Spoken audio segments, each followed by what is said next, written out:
მარნეულის მუნიციპალიტეტში 1200 ჰექტარ სასოფლო-სამეურნეო მიწის ფართობზე წყალუზრუნველყოფა გაუმჯობესდება. რეაბილიტირებული სატუმბის სადგური საქართველოს მელიორაციის გენერალურმა დირექტორმა გიგლა თამაზაშვილმა კომპანიის წარმომადგენლებთან ერთად დაათვალიერა. როგორც კომპანიაში აცხადებენ, არაერთი მნიშვნელოვანი კაპიტალური პროექტი განახორციელა, რომელთა მიზანია სამელიორაციო სისტემების რეაბილიტაცია და სასოფლო-სამეურნეო სავარგულების სტაბილური წყალმომარაგება.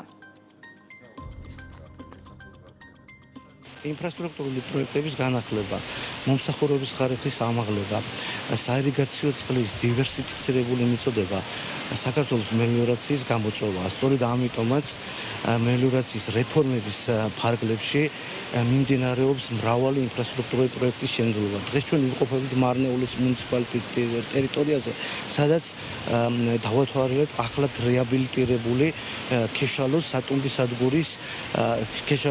სადგური, რომელიც ემსახურება 1200 ჰექტარ მიწის ფართობს.